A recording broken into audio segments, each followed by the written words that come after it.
আপোনালোকে ভাত খালে নিয়ে আছক। মই এতিয়া দোকান বন্ধ কৰি আহি ভাত বনাবলৈ লৈছোঁ। গাটো বৰ ভাল নাই। আজি মচুৰ দাইল তিয়াইছোঁ আৰু আলু কাটিছোঁ, বিলাহী এটা, কণী আনিছোঁ, কণী বইল দিম এতিয়া। পিঁয়াজ, পাঁচফোৰণ, জলকীয়া আৰু তেজপাত এখিলা এনেকৈ আজি মই গধূলি যোগাৰটো কৰিম বুলি ভাবিছোঁ। গা বৰ ভাল নাই, সেইটো কাৰণে একদম চিম্পুলকৈ খাম। আপোনালোকক দেখাম কেনেকুৱাকৈ বনালোঁ মই, আৰু খাই কেনেকুৱা লাগিলে আপোনালোকক ক'ম বাৰু। ৰ'ব মই এতিয়া বনাই লওঁ। আপোনালোকে ভাত চাত খালেই নি? মই কিন্তু খোৱা নাই। এতিয়া দোকানৰ পৰা আহি ভাত পাতিবলৈ লৈছোঁহে।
জুইত বনাইছোঁ মই। ঠাণ্ডা দিন যে জুইত বনাবলৈ ভালেই লাগে। গধূলি অকণমান ঠাণ্ডাও লাগে।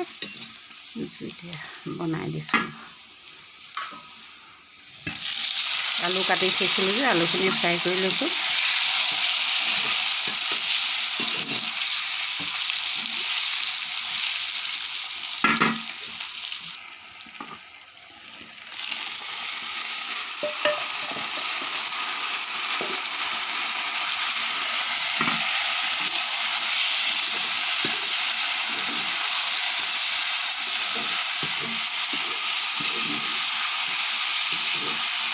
আলু ফ্ৰাই কৰি ল'লোঁ। তাৰপাছত দাইলখিনি ভালকৈ ভাজি ল'ম।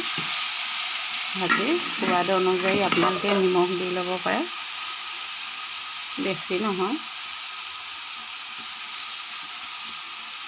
নিমখ দিলোঁ।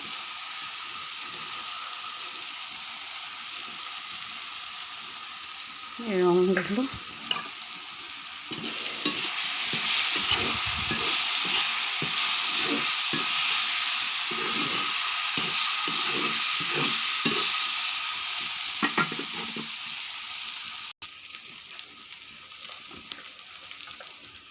এই কাটি থোৱা বিলাহী দুডোখৰ লগতে দি দিলোঁ। দাইলখিনি অলপ ৰঙা হয়, বিলাহীটো দি দিলে খাবলৈ ভাল লাগে। আৰু অকণমান ভাজি লওঁ।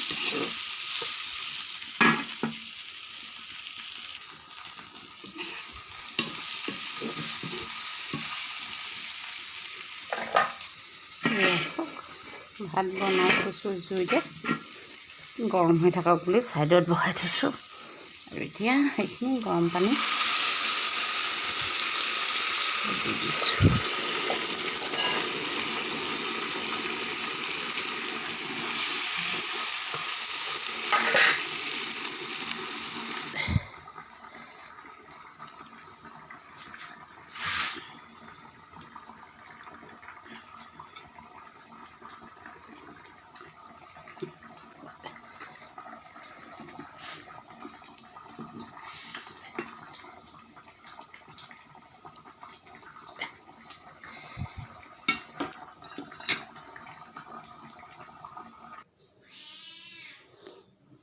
গেছত গধূলি সাজটো মই যেনে তেনে বনাই আজি পাল মাৰিম বুলিয়ে ভাবিলোঁ। দাইল, আলু আৰু কণী বইল কৰি ভাজি এনেকৈ দিলোঁ। এয়াচোন এয়া পানীটেঙা, এয়া আমি পানীটেঙা মই কৰি থৈছোঁ। এয়া চাটনি তাটনি নহ'লে সেই তাৰ পানীটেঙা অকণমানৰ সৈতে খাওঁ। আপোনালোকে ভাত চাত খালে নি? ভাত খাই মোৰ ভিডিঅ'টো চাব, লাইক দিব, ছাবস্ক্ৰাইব কৰিব আৰু কমেণ্টছত লিখিবচোন। আৰু আপোনালোকে এনেকৈ বনাই খাই চাব, একদম চিম্পুল, খাই ভালেই লাগে। মই প্ৰায় বৰ খৰধৰ হ'লে আৰু বনাবলৈ মন নগ'লে মই এনেকৈ বনাই ভালটো মাৰি দিওঁ যেনে তেনে। ভাল নেমাৰিলে আকৌ কথাটো বেয়া হয় নহয়, মানুহকেইজনে বেয়াই পাব, কি ভাত দিলে বুলি। সেইটো কাৰণে এনেকৈ দিলোঁ, আপোনালোকে চাব। আজিলৈ আহোঁ বাই, নতুন এটা ভিডিঅ'লৈ আপোনালোকৰ আগত পুনৰ উপস্থিত হ'ম।